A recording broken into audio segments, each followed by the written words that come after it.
All right, hello everyone. I am here for our first civilization TDQs. I'm going to show you how to complete your ACE TDQ, and then you will do one on your own. So we were working on our Unit 2, Chapter 3.2 TDQs, and this first question here is on slide 2 of your TDQs. And so far, this is what we have gotten through so far.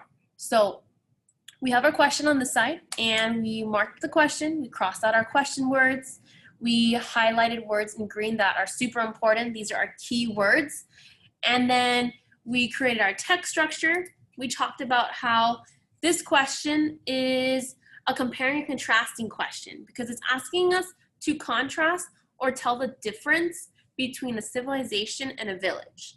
So this is what we use. We use a double bubble map. It's a comparing and contrasting. And today we are contrasting. We talked about our A structure, which is just ACE. That means that we're going to have one A, we're going to have one C, and we're going to have one E. We don't need any more than that in order to answer the question today. There's only 3 parts to this question. All right, and then we move over to the right side where we have our A, our C, and our E, and we start with our A. Remember, if you need to use your cheat sheet notebook in order to get this work done, go right ahead. This notebook is for you and to help you. So I believe our cheat sheets for our ACE is on slide 15. So I want you to be using this, have this open when you're working on your TDQ so you know what your next step is. So we start with our A. You go to your notes.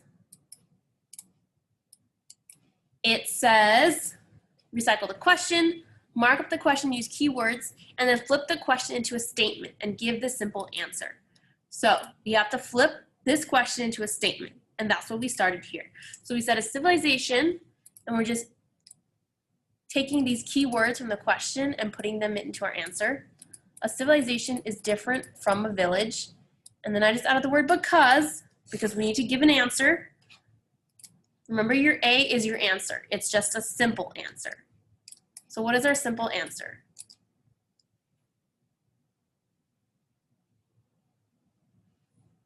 You have a civilization is different from a village because, and I just found this answer from the book. So what you're going to want to do now is go to your textbook and figure out how is a civilization different than a village. And in the textbook, it says a civilization is different from a village because a civilization is larger and more complex.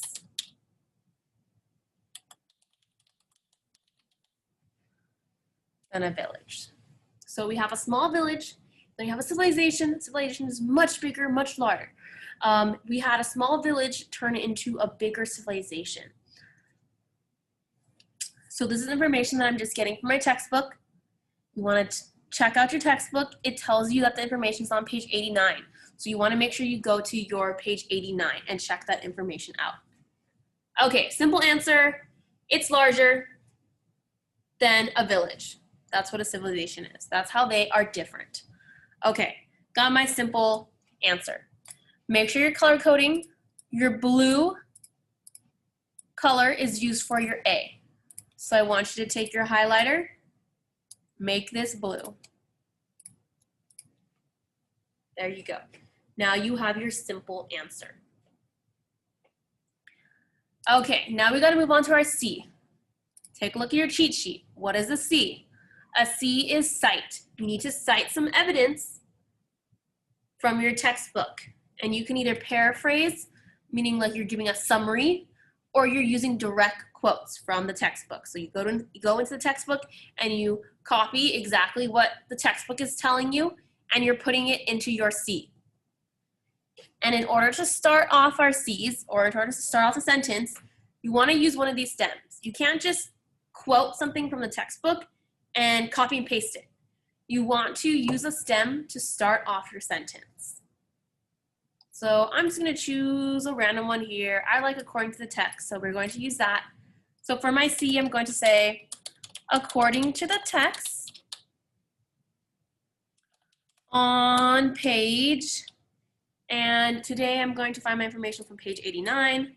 So I will put page 89 here. You always want to make sure you have a stem, and you give me the page number or the paragraph that you found this information is.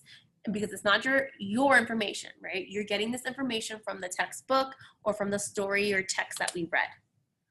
Okay, and then on page 89, you just need to find some quoted evidence, or you can paraphrase some information on page 89 that helps support this idea, that says that this is true.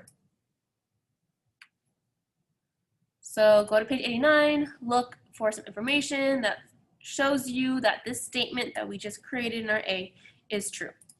So on page 89, I found this quote. You may have the same quote, you may have a different quote, that's okay. I thought this one was important, so I said, over time, society and culture grew more complex. And I'm actually going to put two sentences. It doesn't have to just be one sentence.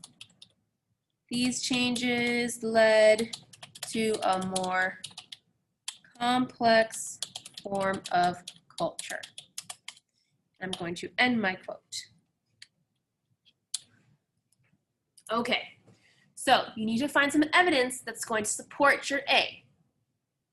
All of this is about support. So you have your A at the top, and then all this information below supports that A. Okay, and you want to try and find the most important information in your textbook. You want to find the best information that best supports your A. You don't want to find some information in your textbook that's like kind of related, but not related. You want to find information that you're like, yes, this supports my A. This is talking exactly about what I mean in my A. So you want to find the best information, the best cited evidence. And you want to highlight this in green. So it says green here. We are going to highlight in green. Our C's are green. That matches our highlighting over here. Cited information. Okay. Once you have your C, you want to move down to your E. Now your E is a little tricky, and we're going to work on this more. But for your E, what I want you to think about in your E is I want you to try and explain your C in your own words. Try and explain, or you can also say elaborate, like give me more information about your C and your A. So how can you explain your C to me in your own words? That is your E. So let's go to our E. It says in your own words, explain, elaborate, give more information, right? You could also be answering the so what, so why, so how questions. And you want to start your E with another E stem. So you're like, how do I start my sentence, Miss Larson? Well, use one of these stems. These stems can help you with your thinking and can help you set up your thinking and your E. So you can choose any one of these. I'm going to use this evidence shows. I like that one. This evidence shows. So when I'm saying this evidence shows, I'm talking about this evidence here, this C. This C shows, this evidence shows, my cited evidence shows.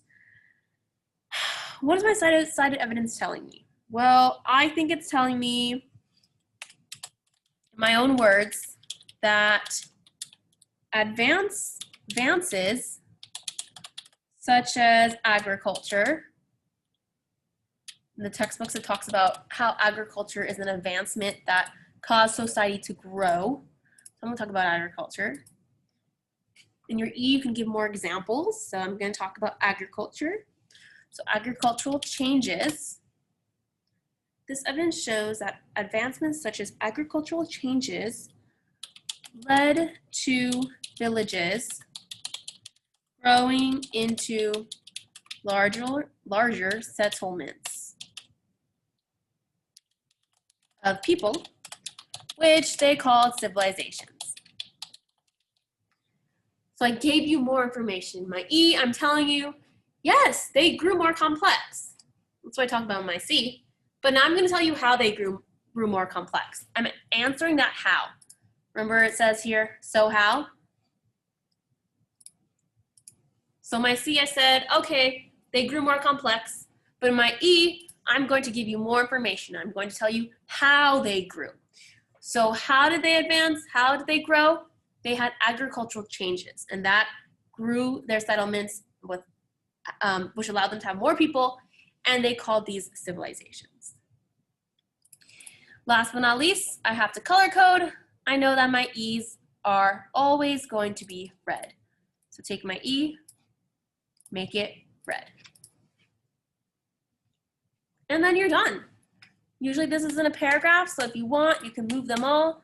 So you have the paragraph form right here, and then you're set. You have completed your TDQ. All right. If you have questions on this TDQ, or if you're confused about some part that I discussed here in this video, please email me and let me know. You can also ask your Wonderwall, ask your classmates, see if they know or they understood what I was talking about in the video. Your notes should look just like mine, so please make sure that you have everything copied down that I have in your TDQs. I will be checking for that. Your job now is to move to slide 3 and work on this one on your own. Try and get through this TDQ. Follow the same steps I did. Ask your classmates if you need some help. If you get stuck, you can ask the Wonderwall. Ask your classmates what they did at what step. Take a look at your cheat sheets. Double check your cheat sheets. And then if you still have questions, you can email me and I can help you work through your TDQ. We'll do more work on this later in the week, but I want to see you working on this on your own. This is the second time that we are working on TDQs, so we should have some type of familiarity with how to do this on our own. We want to try and do this work on our own because we will be doing this on our own in the future. Okay, let me know if you have any questions. I hope this helped. I will see you soon.